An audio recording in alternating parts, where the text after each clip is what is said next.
Salut tout le monde, j'espère que vous allez bien. Nous allons bien par la grâce de Dieu. Dieu fait grâce, pourquoi pas dire merci Seigneur. Je suis Malou du MMK Space, la maman des 3K. Naël sous les dos, la sujet moko ils allaient vraiment capital parce que pour moi tout ce qui concerne les enfants, tout ce qui concerne les familles et tout ce qui concerne l'humanisme c'est important. Alors je suis là encore avec quelque chose de très important à donner aux parents. N'hésitez pas à partager cette vidéo. Partagez cette vidéo avec d'autres parents puisque les sujets que nous entamons concernant les enfants, concernant les parents, ils sont vraiment très importants. Alors, ton message sur écoute à la communauté Nabiso. Notre sujet d'aujourd'hui est basé sur l'éducation des enfants, les qualités à impliquer à nos enfants. Il y a beaucoup de qualités qui, en tant que parents, souvent j'ai dit, nous parents, Dieu nous a responsabilisés. Dieu nous a responsabilisés parce que bana bazali bato bauti epa nzambe. Nzambe datindi bango na mokili. Mais à ce pays atinda bango na nzela na yo, atinda bango na nzela na ngai. Alors nous avons une grande responsabilité. Ya ko boko la bango malamu po babonga parce que moi je pense chaque parent a ko rendre compte comme ça là on nzamba pesi à ça. Yango lelo na ina sujet moko oyo vraiment na yebi ke ekosunga peut-être un parent moko na lobby les qualités à impliquer à nos enfants. Normalement il y a beaucoup de qualités, il y a il y a plein de qualités à impliquer à nos enfants. Mais aujourd'hui to ko lobela kaka moko. En tout cas veuillez m'excuser. J'ai fait cette vidéo, souvent je dis ça, dans notre chaîne on est bilingue, parce que je veux vraiment que ma communauté soit quelque chose de la part de ce que je donne. Ok? Il y a un moment où on lingala na français. Pour ceux qui ne comprennent pas bien les français, nazo mixer na lingala. Pour ceux qui ne comprennent pas bien lingala, nazo mixer na français, nazo blend yango. On aura la solution pour que l'information vraiment ezala passer. Alors ce que je disais, thème d'habitude de l'eau ezali, les qualités à impliquer à nos enfants. Les qualités à impliquer à nos enfants. Les qualités à impliquer à nos enfants. Et l'autre, la qualité, il y a beaucoup de qualités que nous pouvons impliquer à nos enfants en tant que parents. Mais aujourd'hui, j'ai amené seulement moko. Et ma qualité à impliquer dans la biso, il y en a beaucoup. Mais aujourd'hui, chers parents, on a un moko. Moko est très important, est très capital. Qualité moko na ye nango lelo oyo parents ko impliquer na mwana na ye ezali estime de soi. Estime de soi. Na français mususu na terme mususu bengi yango confiance en soi. Biso to yebi estime de soi ezanini. Mais avant na banda ko développer to ko pesa ba point différent ina lo baboui. Quand on parle d'estime de soi, c'est-à-dire nous avons la compétence, la qualité pour aider à s'épanouir malamu na vie na ye. Nous avons des questions na sujet na biso otozo lobela. Ndenge to lobi qualité à estime de soi, eza moko ya ba qualité ya ko impliquer na bana na biso. Pourquoi il faut ka to impliquer na bana na biso? Wana question ya liboso. Pourquoi? Question à mi balezali Comment faire pour impliquer ces valeurs ou bien ces qualités, cette qualité plutôt, dans la vie de ton enfant. Tout ça, tu le dis bien. Question c'est-à-dire pourquoi qu'on impliquer estime de soi dans la vie à moi. Comment impliquer en cette valeur dans la vie de ton enfant. Premièrement, Moutou a estime de soi, azali la liberté de s'exprimer. C'est-à-dire Moutou a la liberté d'esprit, si je peux bien dire. Azali la liberté d'esprit. Qualité wana soki eza na kati ya mwana na yo mwana wa kozala na liberté d'esprit. C'est-à-dire quoi? Liberté d'esprit c'est-à-dire Moutou akomona Moutou aza capable. Akomona mwana akozala capable ya affronter n'importe quelle situation. Vous êtes capable d'affronter, c'est-à-dire, moment il y a une faiblesse, tant que il y a, à côté de ça, mutu likolo, à quoi baisser ma boucle parce que, à la confiance en soi, à quoi baisser ma boucle a été, à cause de la capable d'affronter en haut parce que, à la self-estime, à la liberté en soi, c'est-à-dire, à la liberté d'esprit. eloko yo qualité au babengi confiance en soi to self-esteem et comme la vie à moi. C'est-à-dire moi a capable ya ko affronter n'importe quelle situation, a baisser ma bon côté que a give up en anglais. C'est-à-dire a capable ya ko affronter n'importe quelle situation sans hésitation. A ko hésiter même pas pour oh je suis capable, alors je peux affronter, je peux... Parce qu'il y a une confiance en soi, il y a une self-esteem. Self-esteem et même la vie à moi. C'est-à-dire, question est que pourquoi il faut qu'on impliquer self-esteem dans la moi pourquoi il faut qu'on impliquer self-esteem tant que nous impliquer, c'est-à-dire qu'au quotidien, parce que nous avons vu dans la vidéo précédente que moi la temps à nil, à vide, à la sagesse d'intelligence alors nous avons fait si yo pour yo recadrer, éduquer, pesa forme. Il y a un parents azali responsable numéro 1, il y a qu'on dresser moi avant tout qu'il y ait école, avant tout qu'il y ait église, avant tout qu'il y ait parents, c'est la famille. Alors il y a un qui est self-esteem, ils ont dit moko ya ba qualité auto bandi nango lelo, aux parents ko kotisa yango na mwana. Comment akoko kotisa yango et pourquoi? Toujours to bandi ko répondre à question ya pourquoi to lobi qui est moto baza na self-esteem, azali capable ya ko affronter n'importe quelle situation sans hésitation. À quoi hésiter, à quoi tâtonner parce que aza na confiance en soi. Moto aza na self-esteem, to na confiance en soi. Aza capable, aza na liberté d'expression, liberté d'esprit. Liberté d'esprit, c'est-à-dire que aza na libre expression. Nzambe atindi biso na mokili oyo moko mokili. Apesi biso munoko na maloba, alobi que tout s'exprimer, mais pas avec l'idée d'écraser les autres, mais pas avec l'idée de détruire les autres. Vous voyez? Alors, mutu azo sala yango parce que alingi a se faire voir pour alingi soit a sala yango na ndenge a copier yango. À détruire les autres. Mais la personne qui le fait parce qu'ils ont qualité, ils ont la qualité, à cause ça, la ngote na ndenge ya ko écraser batumisusu surtout na ndenge ya ko boma batumisusu na ndenge ya ko humilier les autres. Non, c'est-à-dire azo s'exprimer, aza libre, azo ebi que opinion na ye et ko porter un plus, ils ont l'importance. Muto aza na self-esteem, to aza na confiance en soi, aza muto yo, aza conscient, to consciente na ba faiblesse na ye, na ba force na ye. C'est-à-dire, aza conscient, il y a ba défaut na ye quoi. Donc on est capable de koyeba que oh faiblesse na ye za kaboye, to ba qualité na ngai, to ba capacité na ngai ezali boye. Donc aza capable de ko identifier yango. Muto aza na liberté, il y a esprit, to muto azali na confiance en soi. En tout cas, batona bazaka na mille chance, il y a aza na conscience vraiment ya ko reconnaître il y a qu'on reconnaître ba défaut na ena ba qualité na ye azali mutu moko azali capable ya ko tirer attention to confiance ya baninga. Il est très gentil, très sympa, azana ba capacité, azana ba qualité, azana confiance en soi. Yango wana sko ezo pousser ke a gagner confiance ya baninga na attitude na ye.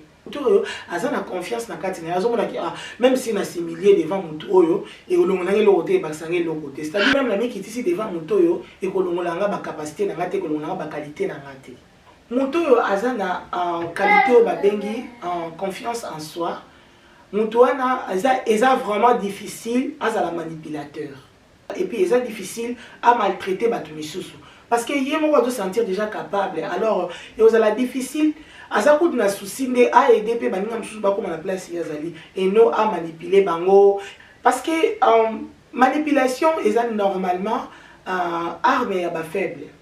Donc on se sentir déjà que aza faible a comment ça la effort que à manipuler bino à take off à contrôle la bino à ça la yeah. Mais mutu aza na confiance en soi bilo qu'on n'est pas na ilekate pour na eza difficile pour à maltraiter batu moko boye pour gagner eloko moko boye donc c'est-à-dire mutu na bozala honnête vous avez ba valeur ou ya mutu aza na confiance en soi ba valeur mutu ko bozala na vie alors mutu oyo azali na confiance en soi a kozala compassion makasi aza na compassion makasi donc eza rare pour mon à maltraiter mutu aza na confiance en soi a kozala jamais insécure. Alors, vous n'avez jamais d'insécurité. Mutu aza na confiance en soi, azalaka jamais na insécurité. Aza toujours na sécurité, ayebi ke po ayebi ke naza bien, naza nango, naza ozomona. Donc mutu azali c'est difficile azala na insécurité, babenga yango complexe. C'est difficile. Alors ce qui mwana na yo azangi self-esteem to confiance en soi, azana complexe. OK? Alors pour éviter, il faut inculquer la confiance en soi à tes enfants.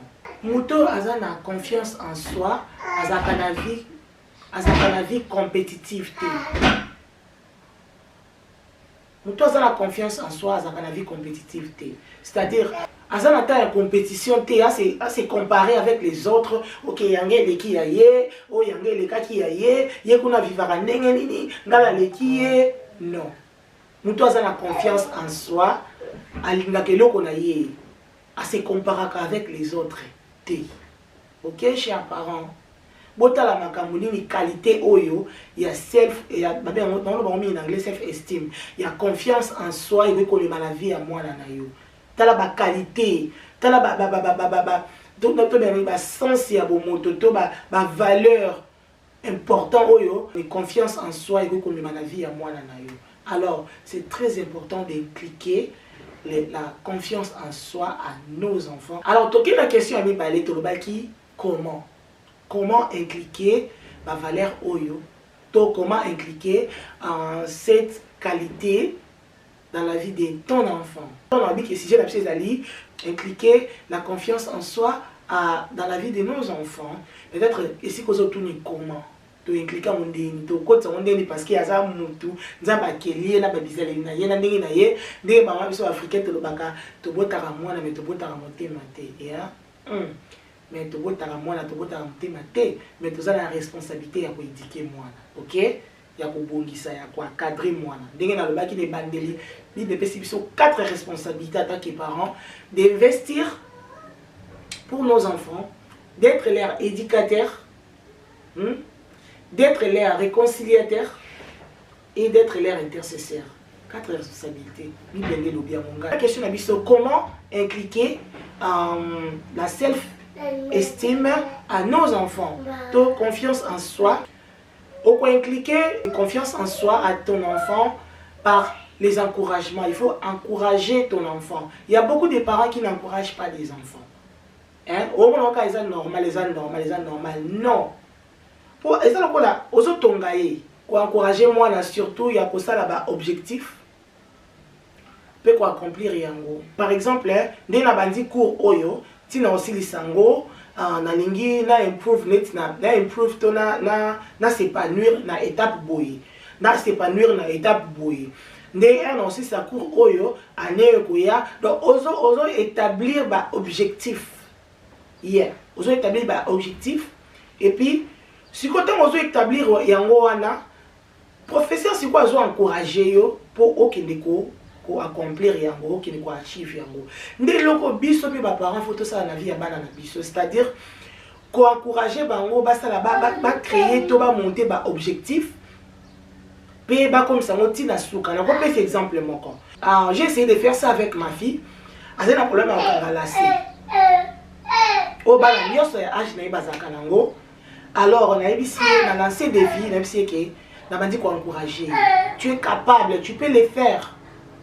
Tu es capable, tu peux les faire. Alors, les encouragements là, et puis c'est sous force à quel quoi apprendre. À qui quoi apprendre, on a des sources différentes. Alors, nous avons une surprise.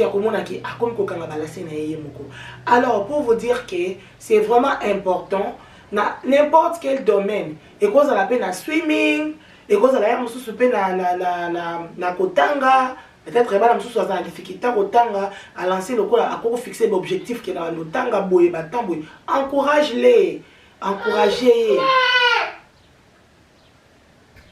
tant vous encourager c'est-à-dire aux autres coach c'est déjà en confiance en soi aux autres c'est que tu es capable. Alors né to bané koloba tolobi comment impliquer comment impliquer confiance en soi na bana. Alors, et donc, les ali ko encourager bana na biso, ko encourager mwana que azala la capacité, to na possibilité ya ko site, to ya ko fixer ba objectif, pe à accomplir ango. Il faut qu'on éviter, et donc il faut qu'on éviter qu'on compare mwana na bana mesusu. Et donc vraiment, il faut éviter vraiment de comparer tes enfants avec les autres. Parce qu'en tant qu'être humain, Dieu nous a créés différents. Chaque être humain est particulier. Alors, il faut éviter de comparer tes enfants avec les autres. On est tous différents. Il y a toujours un plus fort que l'autre. Alors, chers parents, il faut faire très attention. Éviter de comparer tes enfants avec les autres. Ok? Et que diminuer, et que faire voir le kolazali incapable. Alors, seul moyen, il y a pour impliquer confiance en soi, éviter de comparer na baninga mususu, parce que chaque être humain est différent. Dieu nous a créés avec des capacités différentes. Muto aza useless, aza te nous aza na capacité na quelque part ou aza nango. Alors, évitez de comparer, même si tu vois que l'autre là est plus fort que l'autre, même entre eux, dans la vidéo dans le bas sur conflit, il y a les siblings. Il faut éviter de comparer, même avec entre frères et sœurs. Il faut vraiment éviter. C'est très important. Il y a un monde et zali biloko yo moyen où il début surtout impliqué confiance en soi na katia bana. Il y a mis cette zali, il faut éviter des paroles dégradantes. Éviter des paroles dégradantes. Na ko pèse exemple, il y a paroles dégradantes. Regarde-toi. Dans le bon cas en français. Talayo. Tu es trop grosse, toi. Tu es trop mince, toi. Toi, tu n'es pas intelligente. Vous êtes intelligente. Vous êtes non. Des paroles dégradantes, laisse-moi te dire. Que les paroles s'envolent, les écrits restent. Mais dans la psychologie, les paroles ne s'envolent pas. Ça se cache quelque part dans ton cerveau. Et bon, quelque part dans le cerveau, joue et côté les mati et qui dit ma papounioso.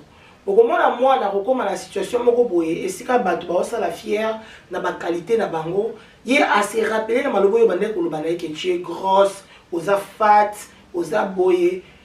Amoni baninga ba osala fier que na lati na mbala ngesiminga, ya ko abana ko se sentir toujours na se ya baninga.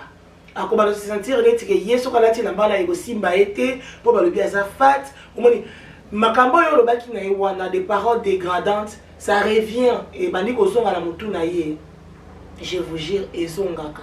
Alors moi na komi ko perdre ma confiance en soi, eza mabe.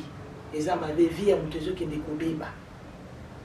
Alors pour impliquer la confiance en soi à ton enfant, il faut éviter des paroles dégradantes. Talaye puna, nous avons moins de salité, nous avons. Je connais une sœur qui chante. Elle disait la famille oh, j'étais choquée parce que pour moi c'est-à-dire mais pas les qui le la injure. Les qui le la bazo manipule, bazo kitisaye. Alors et toucher mental naïe, toucher mon naïe. Alors chers parents, il faut vraiment éviter de dire des paroles dégradantes à vos enfants. Même si moi on a un ça là effort à konda en tant que parent gérer kolia naïe, gérer ni naïe. Même si moi on a un konda ça l'effort à mon gérer kolia naïe, gérer un programme naïe à pongi, un caméra gérer diet naïe. Tu peux pas le dire que tu es trop grosse, tu es trop mince, tu es trop boina. Hein? Non, chers parents, il faut vraiment éviter. Des paroles dégradantes, ça crée une personne faible. Alors il faut éviter. Ce qu'on dit, moi, on a la confiance en soi, éviter ce genre de paroles. Quatrièmement, il faut apprendre à nos enfants à respecter leurs paroles, c'est-à-dire la parole d'honneur, Quand il promet quelque chose, il faut akokisa yango, c'est très important. Il y a ton confiance en soi. Pour ce là qui beaucoup aussi veut changer maloba. Il y a des résultats quoi. C'est de la responsabilité. Apprendre à nos enfants à respecter les paroles données, c'est un sens de responsabilité. Alors ils appellent un moyen à co-responsabiliser. Respecter les paroles données, c'est un sens de responsabilité, c'est-à-dire apprendre à responsabiliser ton enfant, c'est important, c'est aussi un moyen d'impliquer les self-esteem ou la confiance en soi dans ton enfant. Vraiment pour finir, je vais dire qu'il faut savoir aussi valoriser les idées de vos enfants, surtout pour balubaka trop, batuna question trop. Alors, c'est-à-dire il faut savoir se communiquer. Il faut savoir se communiquer parce que des fois, c'est un peu ennuyant. On a pas question, on a bango, question après question, mais il faut vraiment savoir se communiquer avec eux. Quand il y a temps et la conversation, tant azoloba ozoyo kaye, tant yo pozoloba azoyo kayo, savoir vraiment c'est faire l'interaction quoi. Et ça important, et ça aussi un moyen pour impliquer en self-esteem dans la vie à moi parce que tango par exemple moi na azoya azoloba azomona ke makambo ya azoloba pa na yo ozo valoriser yango te ozo en considération te o répondre à te to ebi qu'il y a beaucoup de parents qui ont un problème des barrières et ça peut-être une langue alors il faut faire vraiment un effort comme moyen à cause de la après la communication avec les enfants c'est très important c'est très capital pour baisser moi peut-être ceux qui vous avez sa valeur dans la conversation, conversation entre eux, à se sentir capable de faire conversation avec les autres aussi. Mais si sa voix est négligée, sa voix est peut-être rejetée, la personne sera un peu incapable de s'exprimer.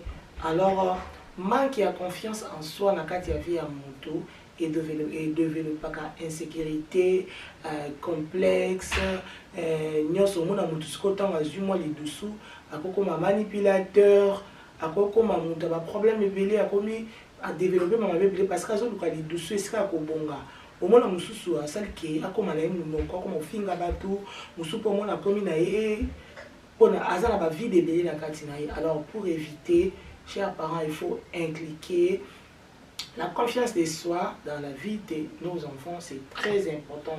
J'espère que la PC va point où ils sont là qui est important. Il faut encourager Bango, encourager vos enfants à fixer des objectifs et à accomplir aussi.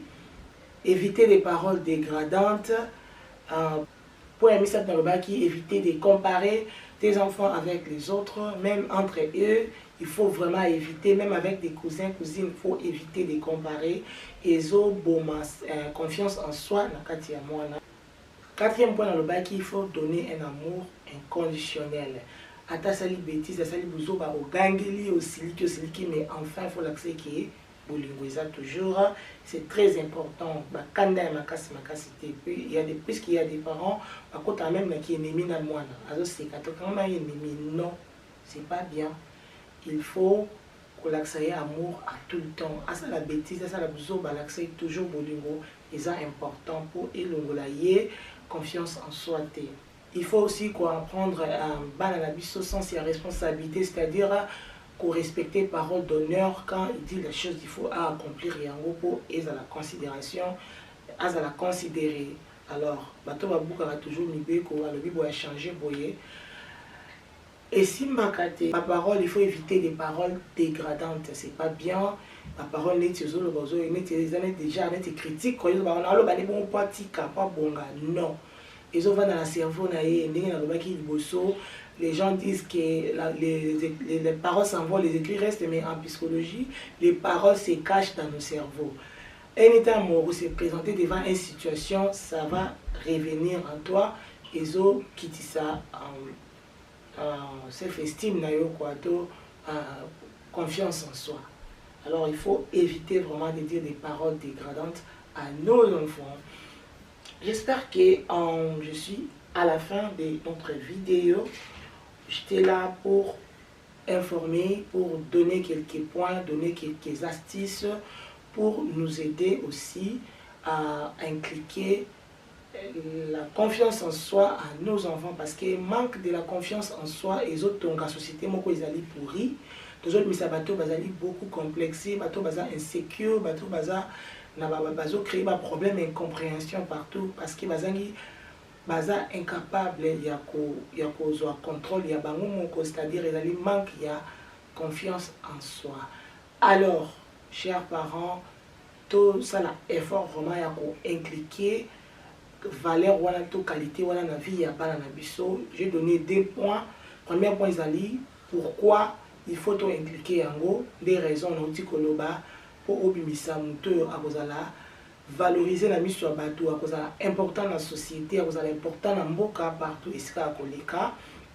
Pour ami balé comment te expliquer ndenge nyoko sala kepo otonga self estime wana na kati ya mwana na pesi quelques points ndenge na tangi et bandeti souka. J'espère que si j'ai dangai ezalaki moi mais j'espère que vous avez bien reçu l'information et vous avez compris. Si vous avez une préoccupation, suggestion, n'hésitez pas à laisser les commentaires, n'hésitez pas surtout d'aimer, partager les vidéos avec les autres. Alors, Tokutani à la prochaine numéro. Et la maman des 3 qui va vous laisser, je dis peace and love surtout et bye bye. Que les bons Dieu vous bénissent. Restez connectés.